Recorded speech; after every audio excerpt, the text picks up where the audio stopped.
How difficult would it be to introduce a variable reinforcement schedule to a seasoned dog who's always been rewarded at source? It could be very difficult, right? So it depends on how long the dog's been reinforced and when you seasoned, how much seasoning do we have, right? But in general, the longer you wait to introduce the concept of variable reinforcement, the more difficult it is, obviously, right?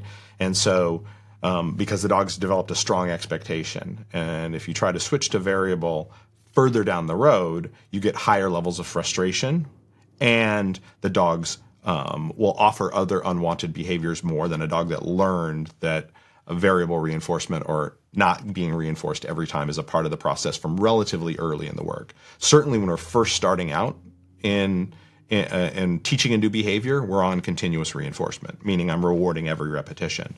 But relatively quickly, I want to teach my dog that I can give them feedback that they did something right, but they're not always getting a reward. That blunts some of those frustration effects, and it makes it easier, makes the dogs more flexible in that case. So it's harder. It's not impossible, but it's harder, and expect higher levels of frustration. The other big thing that you're talking about here, which doesn't necessarily have anything to do with variable reinforcement, but it's the idea that the dog's always been rewarded at source, right? So if I have a dog that's on continuous reinforcement and they've always been rewarded at source, they're not going to want to leave source until they get a reward.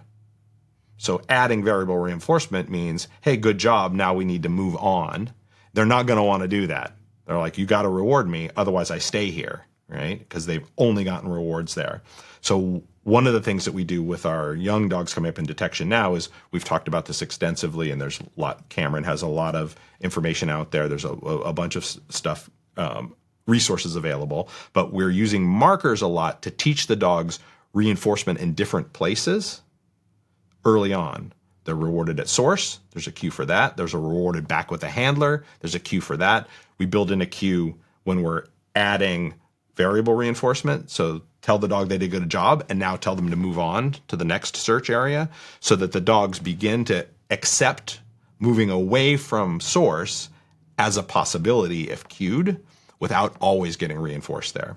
So I would say that going back and building in some of these things in a seasoned dog would not be impossible, but expect significant difficulties. Your dog's going to be less flexible. They're going to be more frustrated and aggravated by that. And it maybe get harder for you to get them to move away from source and onto other searching as a part of that process.